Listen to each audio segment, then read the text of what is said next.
E nós passamos neste momento a entrega do Prêmio Economista Destaque Especial.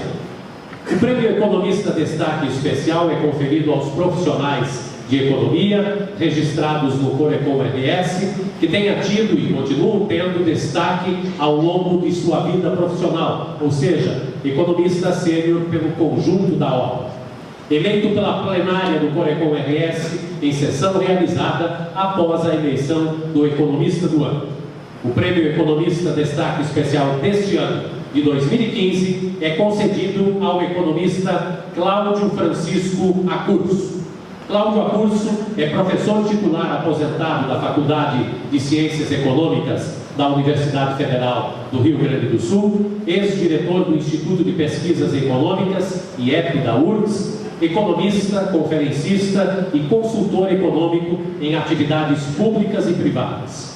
Expurgado da universidade pela ditadura militar de 64, tornou-se assessor das Nações Unidas em diversas missões. Atuou como consultor da Comissão Econômica para a América Latina, CEPAL, das Nações Unidas, 1965, 66 e 71. Foi secretário de Estado do Planejamento no governo de Pedro Simon, conselheiro no Conselho Estadual de Educação e diretor do Departamento de Planejamento da Secretaria de Educação do Rio Grande do Sul. Membro do Instituto Histórico e Geográfico de nosso Estado, recebeu o Prêmio Economista do Ano 1982 pelo Corecon RS. Convidamos neste momento o presidente do Corecon, economista Fernando Ferrari Filho, e o vice-presidente, economista Everton André Batista Lopes, para a entrega do Prêmio de Economista Destaque Especial 2015 ao economista Cláudio Francisco Acurso.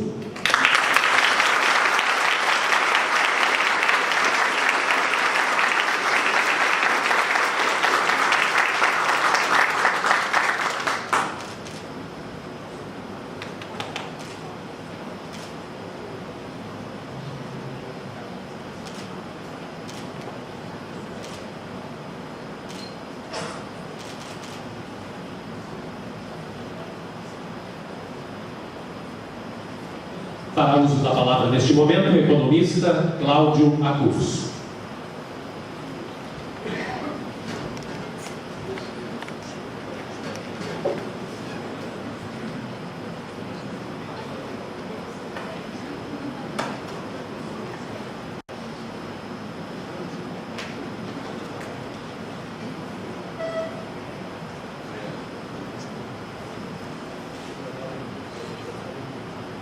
Bueno, inicialmente eu quero expressar uma saudação fraternal a todos que participam dessa cerimônia.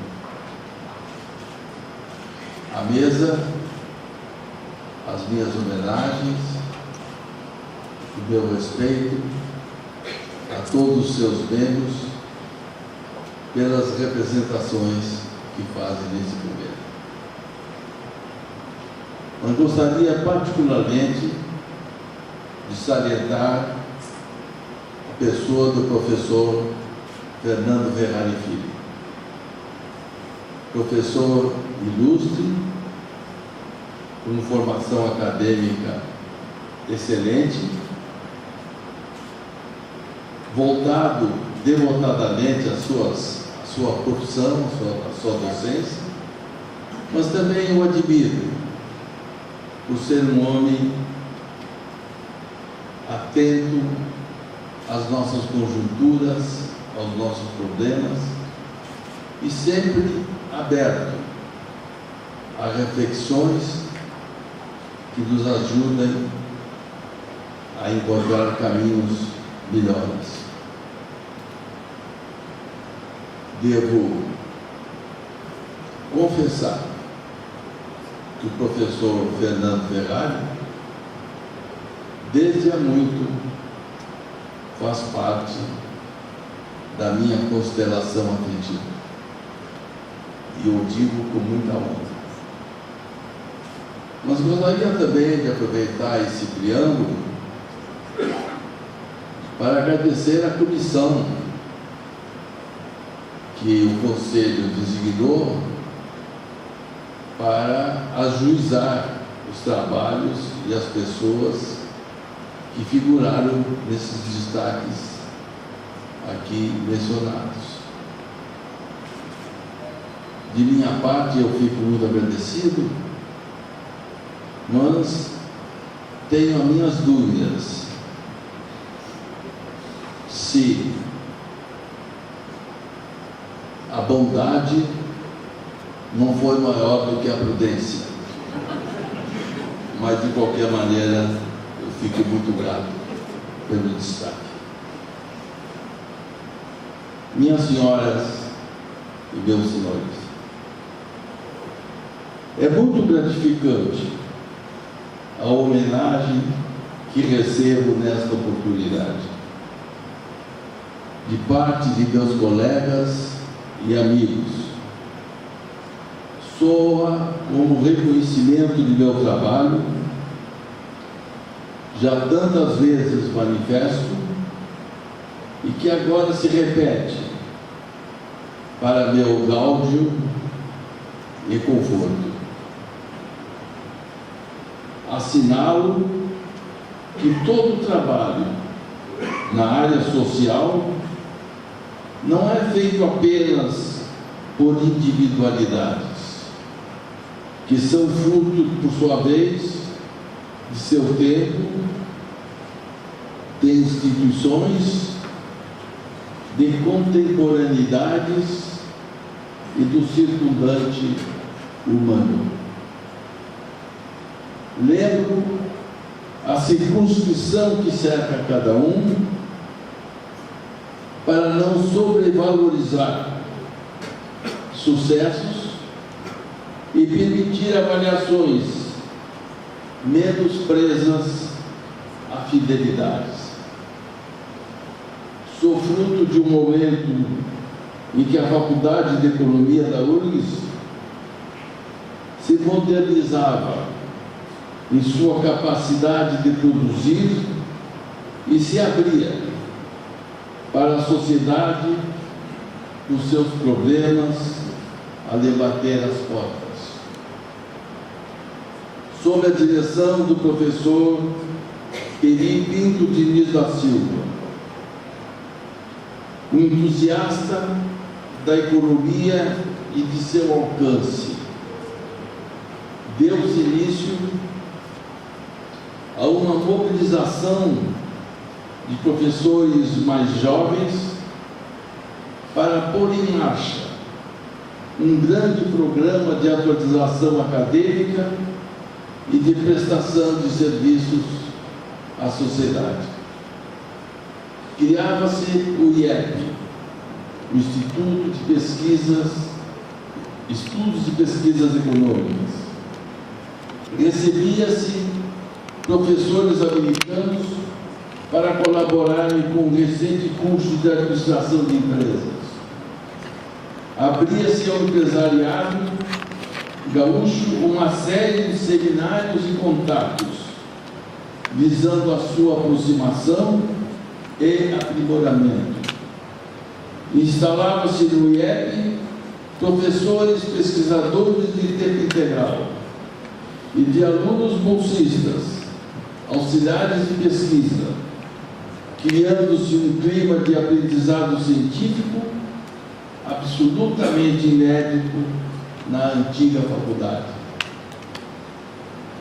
Como fruto desse ambiente, a faculdade passou a ter grande papel da administração pública estadual. O BRDE foi feito com os quadros da faculdade, com os professores José Truda Palazzo, Jorge Babô Miranda, Ari Burger. O polo petroquímico nasceu dos estudos de viabilidade de Maia Lavrucha, economista do BRDE, integrante do grupo, que já tinha formação no exterior sobre desenvolvimento e planejamento. Os quadros técnicos preparados para o BRDE, oriundos do Paraná, Santa Catarina e Rio Grande do Sul, estiveram a cargo da mesma faculdade. 4 planos estaduais dos governos rio-grandenses foram elaborados por economistas do Rio Grande do Sul sob minha coordenação.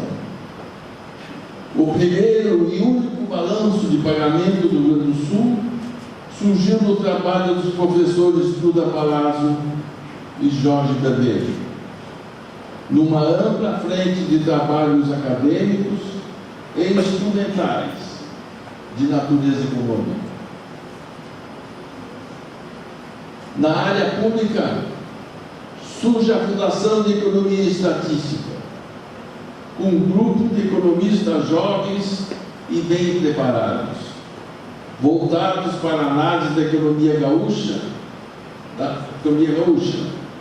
Na área privada, surge a Planisul, assessoria em projetos e planejamentos, sob minha direção e de João Érico Góes, e de outros profissionais com trabalhos em todo o Brasil, chegando a dispor de mais de 600 funcionários em nossos parques. Surge também cursos de pós-graduação, elevando o nível de formação de nossos profissionais. Tudo isso mostra como nós, economistas, estávamos na vanguarda do fazer desenvolvimento, e engajados em ampliar frentes de operação. Gostaria muito que todos os colegas que participaram desses momentos e desses eventos estivessem aqui comigo para festejarmos juntos o sucesso de nosso trabalho, que hoje poderia parecer de apenas um. Pois bem, o mundo parece que mudou. A própria ideia de desenvolvimento parece descolorida, sintetizada correntemente por uma taxa do PIB. O planejamento foi parar no museu. Vive-se o império do setor financeiro e da Bolsa de Valores. E a economia da produção só ganha manchete quando entra em crise. Foi se perdendo a visão global. Os diagnósticos e estratégias são cada vez menos empregados. Vive-se conjunturas, na ilusão de que se todos os dias forem bons, o longo prazo também o será. Olha-se pouco para as distâncias sociais, internas e externas, na ilusão de que, reproduzindo a economia dos que estão na frente, essas diferenças desaparecerão. Com isso, trocam-se convicções por esperanças. E assim, é amortecida a capacidade crítica para alterar tendências. As distâncias sociais internas estão tomando forma de selvageria desenfreada, com a criminalidade solta a tornar a vida uma loteria. Alguém acha que toda a desigualdade social de nossa sociedade não tem nada a ver com essa violência que se pretende enfrentar apenas com coerção policial? Só que a visão de curto prazo pode oferecer apenas esta resposta, pois nenhuma outra caberia em seus limites. Contudo, o que não se pode resolver no curto prazo se acumula. E ao se acumular, ou vir a ponto de estrangulamento ou deterioração da vida coletiva. A fuga pela individualidade e pela antinação, onde o conviver é apenas uma justa posição de indivíduos em busca de sua sobrevivência e ascenso, a qualquer preço, ou seja, sem considerações morais. Acho que os economistas têm muito a oferecer, mas para isso têm que se aproximar da esfera decisória do país, que não é outra senão a política. Sei que a simples referência a essa esfera causa resistência e até repulsa, face ao seu baixo nível em relação aos interesses públicos que representa. Não obstante, só na esfera decisória se concretizam propósitos, o que significa que fora dela pouco se faz. Aproximar-se, porém, não significa necessariamente militar e depender da mesma, mas emprestar seu conhecimento e sua experiência para o novo encaminhamento das questões nacionais em todos os seus níveis administrativos.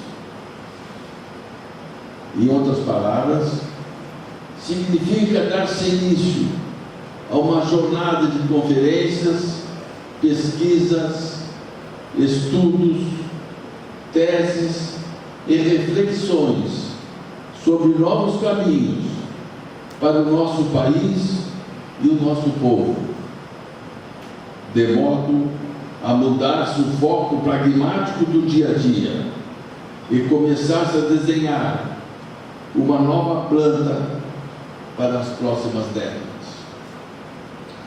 O Brasil tem hoje 1/3 da produtividade da vanguarda mundial, o que significa dispor de uma fronteira tecnológica infinita para ocupar. Por que não o faz? O Japão, ainda no século XIX, se reestruturou para um projeto redentor. A Coreia, em décadas recentes, veio vencer o tempo de forma vertiginosa. A China, igualmente. Por que o Brasil, com a herança histórica de seu colonialismo e escravidão, não pode desvencilhar-se de uma subalternidade continuada e tomar em suas mãos um outro acontecer, que não seja apenas um continuismo mecânico e passivo, em lugar de uma proposta ambiciosa que lhe permita, com suas próprias pernas, vencer as distâncias internas e externas que o constrangem? Nós, economistas, precisamos de nível teórico para enfrentar nossos problemas, sobretudo para enriquecer com perguntas a realidade que é preciso desvendar. Nós precisamos também de a realidade mais palpável para oferecer as respostas que nos permitam avanços. Por isso a importância de centros de pesquisas e de órgãos como a nossa Fundação de Economia e Estatística, a FEE, instituições que, ao revelarem nosso acontecer cotidiano, nos dão a pauta para intervenções favoráveis e corretivas. Considero que os economistas avançaram bem mais em sua formação acadêmica, em seu nível teórico, do que nessa aproximação com a realidade, através de trabalhos de avaliação sobre o que é preciso mudar para evitar problemas insolúveis. Um bom exemplo é o nosso governo estadual, caído num buraco de insolvência, do qual não sabe como sair. No entanto, o governador, honrado lúcido, com grande experiência administrativa, está atualmente preso na armadilha dos déficits sem apelo. E os economistas, especialmente do setor público onde estiveram, em sua maioria, durante a trajetória que formou esse descompasso monumental. Não basta constatar que o gasto foi maior do que a receita, pois isso qualquer cidadão vê. O que qualquer cidadão não vê é porque se chegou a tanto, se não foi apenas por querer fazer mais. Como não se mede eficiência do setor público, não se sabe como os recursos são empregados. Como não há metas e seus custos, as gestões são definidas por disponibilidade de caixa. Para se ter uma ideia de como as debilidades de gestão conduzem até a estrangulamentos operacionais, basta lembrar que em 1963, no primeiro orçamento do programa do Rio Grande do Sul e do Brasil, tínhamos 341 metas físicas, com seus custos correspondentes ou muito próximos. Hoje não se tem nenhuma. Sem aferições, como se administra? Veja-se a educação estadual. No ano de 1960, nós tínhamos uma relação de 30 alunos por professor. Hoje, deve andar por volta de 16 ou 14. O que significa isso? Significa que se precisa ter o dobro dos recursos para fazer a mesma oferta de serviço. Nunca se teve, não se tem e não se terá esse montante. Portanto, a educação não vai sair de onde está. Agora, como é possível continuar sem introduzir no setor público referências objetivas, técnicas, aferidas, para que se eleve substancialmente a produtividade do uso dos seus recursos? O Estado entrou em colapso. E pode-se viver sem o Estado? Hoje, entre a realidade mencionada, nossa formação é essencialmente sobre esse aspecto. Não podemos formar um profissional para responder às questões que ninguém pergunta. Devemos instrumentá-lo para resolver os problemas que nos afetam e dificultam a vida. Mas para isso é necessário, pelo menos, gostar de vê-los. Uma gestão centrada em produtividade só se faz com muita competência profissional, em que a informação detalhada, o cálculo, a estatística, as hipóteses de comportamento e a programação com metas localizadas são instrumentos do dia a dia. Quadros atuais para isso não são abundantes, o que requer uma boa preparação dos mesmos para ocupá-los no momento certo. Talvez a grande prioridade seja criar um novo aparelho de Estado, em que prevaleça a maior racionalidade no uso dos recursos, simplesmente porque ele é o eixo em torno do qual gira a sociedade. A racionalidade de mercado é importante e deve ser resguardada por todos os motivos. Mas o mercado não pode tudo. É a esfera privada, ao ceder recursos à esfera estatal via tributação, não tem por que não pedir a mesma racionalidade que se preside. É preciso não esquecer que menor racionalidade no setor público é menor oferta de serviços seus serviços. Injustificável num país de carências tão desanimadoras como as que tem o Brasil. Entendo que é para isso que os economistas de hoje devem voltar-se numa tentativa cívica de vislumbrar possibilidades ocultas e não exploradas, e que continuarão sem emprego, se pelo hábito histórico de seguir trilhas sugeridas por outros. A exclusão social brasileira é constrangedora e indício seguro do desaparecimento da nação. É assim que a nação desaparece e o país vira um campo de caça.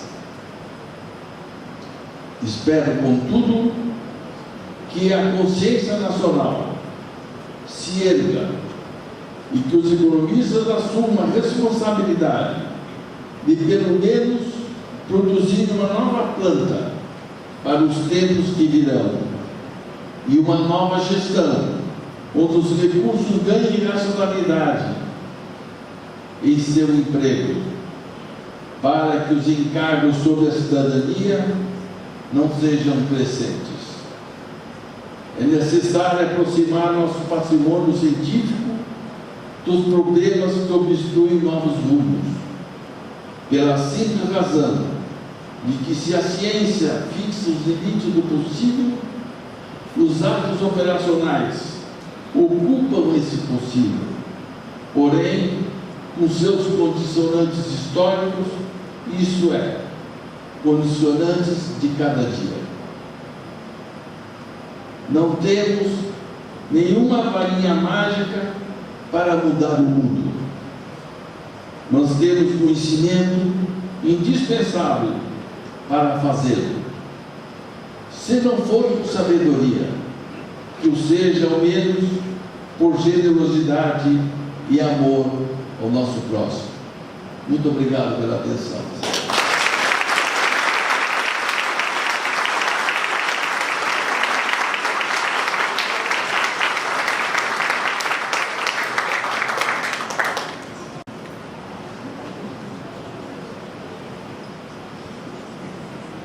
Parabéns ao economista Cláudio Accurso, economista destaque especial 2015.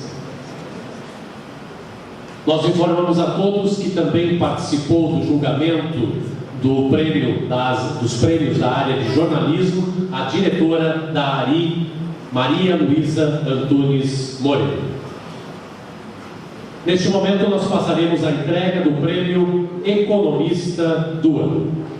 A iniciativa do Corecon RS é um reconhecimento a economistas que atuam nos mais diferentes campos da profissão, engajados em atividades dos setores privado ou público, academia ou profissionais autônomos no Rio Grande do Sul e que tenham se destacado por sua contribuição no fortalecimento do desenvolvimento econômico regional ou nacional, através de análises críticas e inovadoras sobre assuntos relevantes e de interesse público. Os candidatos ao Prêmio Economista do Ano são indicados por entidades públicas, privadas, universidades e entidades de categoria, como associações e sociedades, entre outras, sediadas no Rio Grande do Sul. A comissão julgadora é independente e formada por 9 economistas com atuação profissional no âmbito do Rio Grande do Sul, sendo 3 representantes do setor público, 3 do setor privado e 3 do setor acadêmico. A comissão julgadora para a 13ª edição do prêmio esteve constituída pelos economistas: setor público, economistas Carlos José Ponzoni, BRDE, Rodrigo Daniel Faix, FEE, Felipe Rodrigues da Silva, Cefaz. Setor privado, economistas José Júnior de Oliveira, ABMEC Sul, Manuela Francisca Lopes, Polo RS, Agenda 2020, Odorico Orestes Ramos Roman Consultoria. Setor acadêmico, economistas Letícia Braga de Andrade, PUC-RS, Carlos Henrique Horn, URGS e Paulo Roberto Garcia Franz Unicinos. O agraciado desta 13ª edição do Prêmio Economista do Ano, escolhido pela comissão julgadora, conforme regulamento, é o economista Flávio Vasconcelos Comim. Flávio Vasconcelos Comim possui graduação em Economia pela Universidade Federal do Rio Grande do Sul, mestrado em Economia pela Universidade de São Paulo e pela Universidade de Cambridge, doutor PhD em Economia pela Universidade de Cambridge e pós-doutorado na Universidade de Cambridge e na Universidade de Harvard. Trabalhou como consultor em projetos junto ao Programa das Nações Unidas para o Meio Ambiente, PNUMA, na África, com foco em indicadores de pobreza e meio ambiente, e em Genebra sobre indicadores de consumo sustentável. Atuou como consultor e mais tarde como economista sênior junto ao Programa das Nações Unidas para o Desenvolvimento, PNUD, onde foi responsável pela divulgação do Índice de Desenvolvimento Humano, IDH, no Brasil, de 2006 a 2010. Ainda no PNUD, foi coordenador do Relatório de Desenvolvimento Humano do Brasil, em 2009 e 2010, e do mesmo relatório para o Panamá, em 2013 e 2014. Foi ainda consultor para a Organização das Nações Unidas, a ONU, em 2011, onde elaborou o planejamento estratégico da ONU para o Brasil de 2011 a 2015. E atualmente é professor associado da URGS e professor visitante da Universidade de Cambridge. Tem experiência na área de economia, com ênfase em economia da pobreza, atuando principalmente na abordagem da capacitação, pobreza, operacionalização, desenvolvimento infantil e educação. Está ainda engajado no projeto O Círculo da Matemática no Brasil, que ensina a matemática segundo uma abordagem de Harvard para crianças pobres das periferias das grandes cidades brasileiras. Na URGS, tem desenvolvido pesquisa junto aos alunos de PBE e de Economia da Pobreza sobre pobreza em Porto Alegre, com destaque à pesquisa A Visão que os Pobres Têm dos Pobres, na cidade de Porto Alegre. Tem trabalhos publicados em periódicos como o Cambridge Journal of Economics, History of Political Economy, Review of Social Economy, the American Journal of Economics and Sociology, Structural Change and Economic Dynamics e Journal of International Development, entre outros. Já coeditou livros para a Oxford University Press, Palgrave Macmillan e Cambridge University Press, sendo que o último foi em parceria com a filósofa americana Martha Nussbaum. Por tudo isso, Flávio Vasconcelos Comim recebe nesta noite o Prêmio Economista do Ano, edição 2015. Convidamos o presidente do Conselho Regional de Economia, economista Fernando Ferrari Filho, e o vice-presidente do Corecon RS, economista Everton André Batista Lopes, para fazer a entrega do Prêmio Economista do Ano ao economista Flávio Vasconcelos Comim.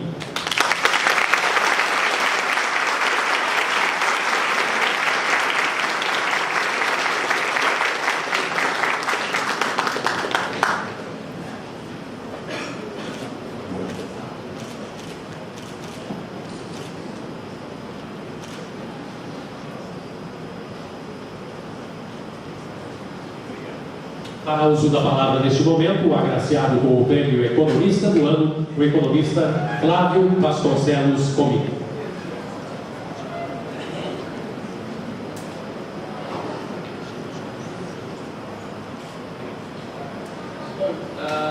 Boa noite, senhoras, senhores, boa noite, crianças, também. É uma honra, é um privilégio, não apenas pela lista de pessoas que vocês viram aqui, que me antecedeu, a professora curso, tantas palestras que eu vi dele, eu tive o privilégio de ser aluno, mas aprendi muito na minha época de URGS. E a primeira coisa a fazer é agradecer, agradecer em nome do professor Ferrari a consideração, o respeito, saudar os membros da mesa, saudar também e agradecer os membros da comissão, porque para início é um prêmio do conselho, e ao conselho se agradece primeiro. Se alguma coisa de valor a gente faz, a gente tem que agradecer a família da gente, né? Agradecer a Ângels, agradecer a Marina, ela só tem 8 anos, mas ela não sabe, né, que o pai dela já tinha uma história antes, então tem que agradecer o que vem antes, também agradecer os colegas do tempo de faculdade, que estão aqui. Eu não enxergo bem o Flávio, o Everton e o Gerson, mas eu sei que eles estão ali. O Cafrune estava por aqui, não sei se já foi embora também. Agradecer os professores da época de faculdade, estou vendo o professor Gentil Coraz aqui também. Não posso deixar de falar do professor Duílio. O professor Duílio vai aparecer no final também. E principalmente dizer para vocês que sim, um momento de alegria. E eu comecei a pensar em que eu poderia dizer para vocês que teria algum significado. E a primeira coisa que eu pensei foi os meus anos felizes de Cambridge, fazendo doutorado, pesquisando sobre Adam Smith. Pensei eu escrevi um capítulo sobre Cambridge, o professor Ferrari vai gostar disso também. Mas eu achei que ia ser algo muito privado, falar de história do pensamento econômico e de autores que eu estudei, que eu gosto. Então eu pensei em falar sobre o meu trabalho nas Nações Unidas. Foi uma época muito difícil, uma época de muito privilégio poder coordenar um relatório de desenvolvimento humano para o Brasil e dizer para a coordenadora da ONU no Brasil: eu não quero colocar 5 temas, porque eu sei que eu não sou ninguém. Nós temos que fazer uma consulta nacional para isso, e nós fizemos essa consulta nacional. Só minha mãe vai lembrar, a qual também tenho que agradecer, né, que eu andei aparecendo no Fantástico, Faustão, só ela lembra agora, mas, e é bom nem mencionar isso muito, né, para chamar as pessoas para perguntar sobre o que mudaria na vida delas, para fazer um Brasil melhor. E as pessoas lá em 2009 responderam valores. Se nós fôssemos um país com mais tolerância, com mais honestidade, nós seríamos um país melhor. Mas eu resolvi não falar disso também. Eu achei que nesse momento eu não podia me furtar a falar sobre o momento. E quando o professor Ferrari disse: eu não vou falar sobre a crise, aí eu fiquei deu um gelo, porque ele deu uma boa razão para isso. Mas depois, como ele acabou falando, quando ele trouxe o Keynes, eu me senti liberado, voltei ao meu ponto de partida, porque na realidade, ao falar de ética, ele falou de muitas coisas que são importantes. Então eu achei oportuno dizer para vocês, porque eu reconheço que esse prêmio não é só um prêmio para o Flávio, é um prêmio para o tipo de gente que é o Flávio. Tem alunos que já fizeram, já passaram, já estudaram com o Flávio, digamos assim. Eu tive o privilégio de orientar gente, elas estão sentadinhas juntas, quer dizer, eles estão sentadinhos juntos ali, tem Volney, Esmeralda e Zete, né, privilégio de orientá-los, mas tem os novos também que estão aqui, né, na frente, como por exemplo Fábio, Felipe, Giovana, Rebeca, né, as pessoas que eu estou falando, das pessoas que eu vou vendo aqui, mas a Daiane também, que ganhou o prêmio da monografia. É o tipo de gente. Como um tipo de economista do desenvolvimento, que eu me considero ser, falaria sobre a crise. E eu não vou ser muito longo, então, fiquem comigo, né? Qual é a primeira coisa? A primeira coisa é que um ajuste era necessário. A minha opinião é que um ajuste é necessário. O que não quer dizer que todo aquele movimento contracíclico que foi feito não foi feito corretamente. Eu também acho que foi feito corretamente. É importante pensar no bem-estar da sociedade, é importante pensar no que o Estado pode fazer em alguns momentos por esse bem-estar da sociedade. Mas, colocando uma metáfora aqui, eu acho que é como a gente quando vai numa festa, tem alguns drinks e acha que a gente está abafando, né? A gente toma, né, uma cerveja, um vinho e acha que está mais popular, está mais engraçado. Eu fiquei mais engraçado agora. E funciona, né? Alguns funcionam. Mas se a gente continuar bebendo, possivelmente em algum momento pode ser que a gente passe para a linha do desagradável. Fiquem com essa metáfora, porque para mim foi mais ou menos o que aconteceu. Aquele movimento contracíclico foi apropriado, mas não como um modelo de desenvolvimento. E o momento que a gente vive hoje, de fato, nos mostra que nós não fomos capazes de ter um modelo de desenvolvimento, um modelo de longo prazo que fosse um modelo sustentável.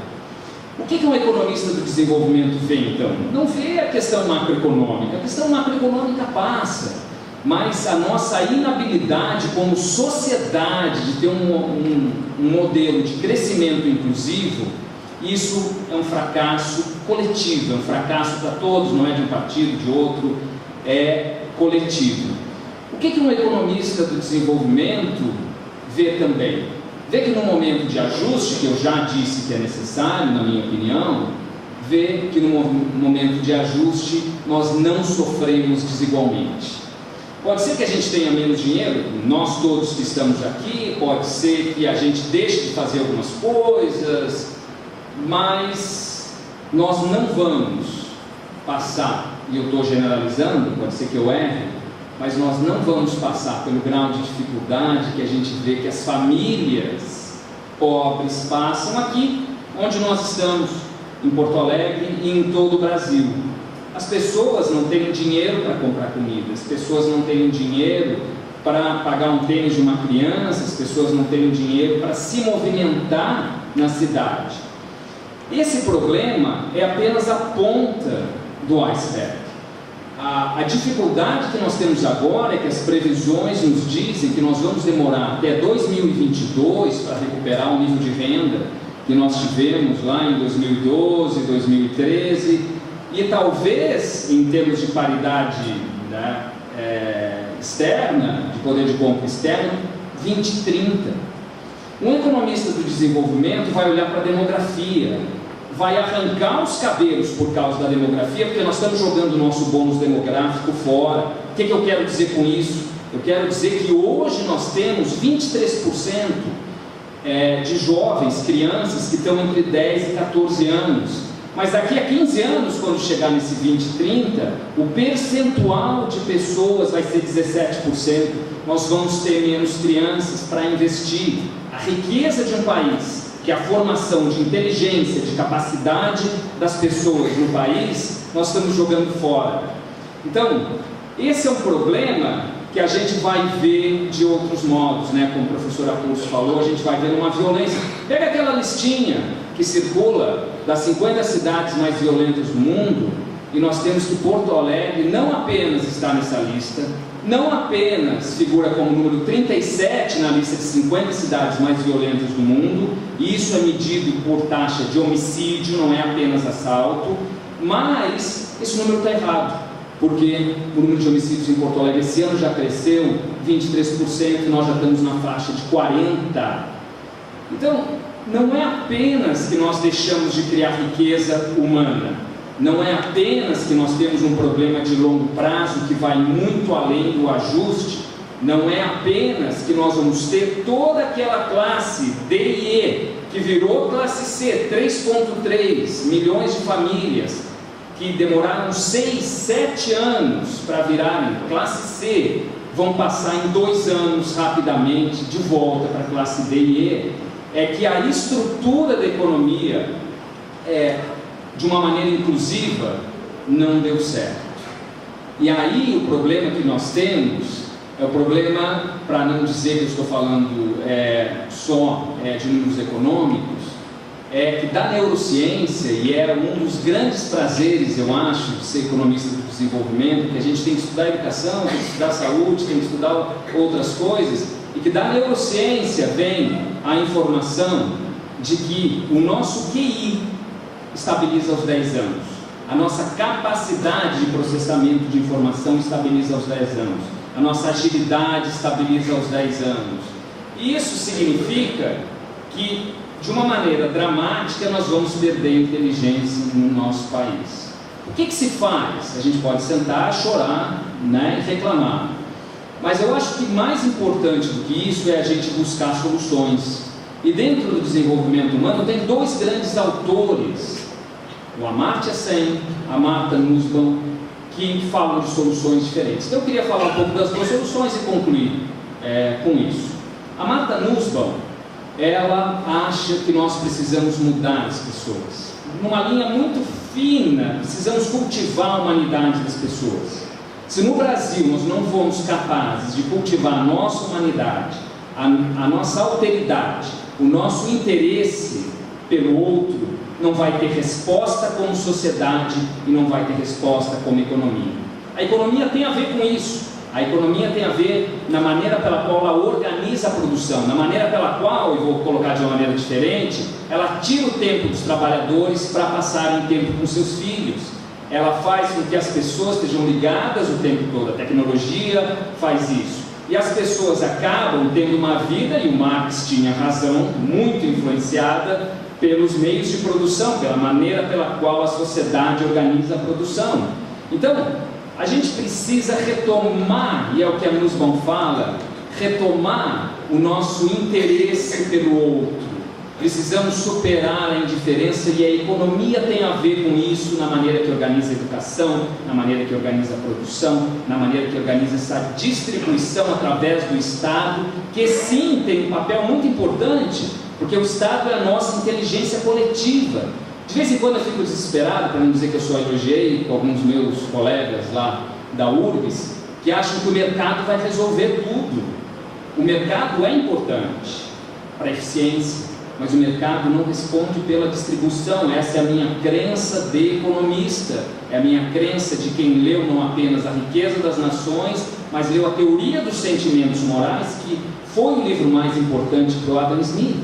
Então, o que está por trás disso, da contribuição da Nussbaum, é a gente enxergar as crianças como riqueza, o trabalho como condicionante da nossa vida, e pensar em políticas que são políticas para a gente querer se mudar, para a gente querer cultivar a nossa humanidade, entender melhor o outro.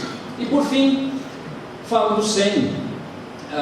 E do Sen, eu gostaria de contar uma história que muitos de vocês já conhecem, né? Leitores de Sen, muitos de vocês já contaram, eu já vi contar essa história também. E para encerrar com a mensagem que eu gostaria de deixar para vocês. Então, eram 3 meninos, podia ter uma menina, né? Meninos, meninas que estavam brigando por causa de uma flauta. Quem já conhece a história, não conte, né? Para a pessoa que está do lado.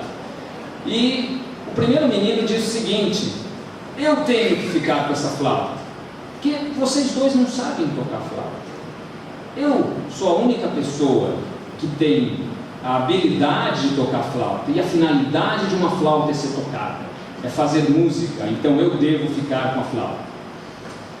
O segundo menino, ou menina, disse o seguinte: não, porque eu sou muito pobre, você tem outros brinquedos, você pode jogar com outras coisas, você tem até videogame é uma coisa antiga, né?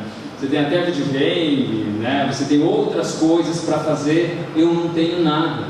A única coisa que eu poderia ter e poderia dar algum sentido para a minha vida é a flauta. Aí chega a terceira criança e diz o seguinte: mas vocês dois estão errados, a flauta tem que ficar comigo, porque eu fiz a flauta.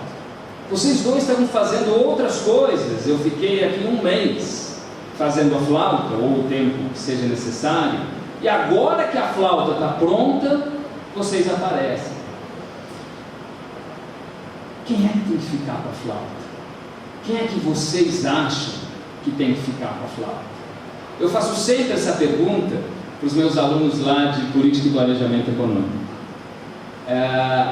E as pessoas chegando no 4º, 5º ano de Economia, quase que de uma maneira mecânica, acham que a flauta tem que ficar com quem fez a flauta, que é o que você aprende, o direito de propriedade. Mas por que o direito de propriedade é mais importante do que outros direitos? Por que alguns direitos individuais são mais importantes que alguns direitos coletivos? O que o Sen vai dizer é que as 3 razões são razões válidas, e cabe a razão pública, repito, cabe a razão pública a decisão de com quem a flauta fica. O momento que nós vivemos é um momento no qual eu não vejo outro caminho adiante senão a razão pública.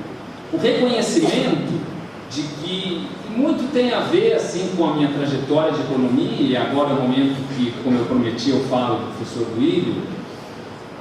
A economia ela é bacana, ela é divertida porque ela é diversa. Então eu lembro das aulas do professor Duílio, lá no início, Introdução à Economia, né? Alguns de nós estavam lá.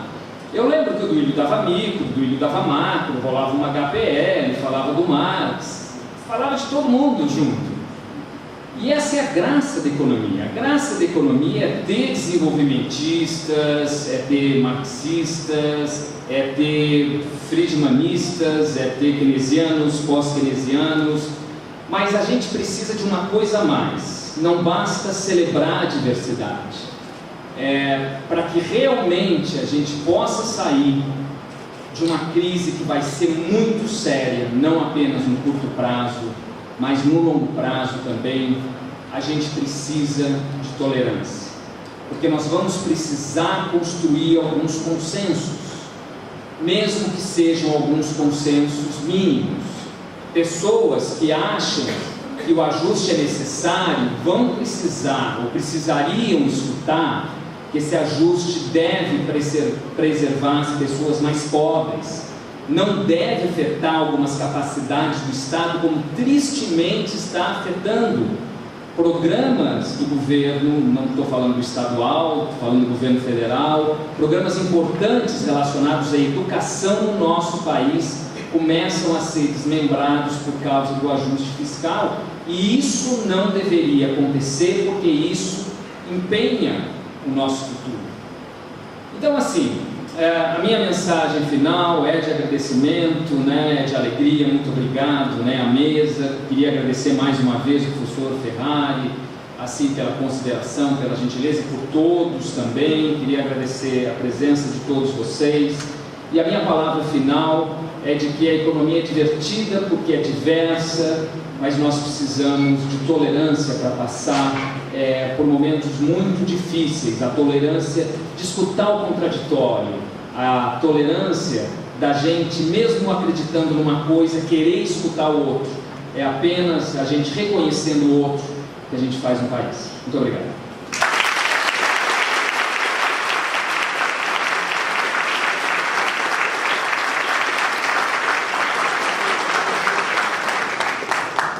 Parabéns ao economista Flávio Vasconcelos Comim, economista do ano 2015. E nós convidamos a todos agora para acompanharem a execução do hino rio-grandense.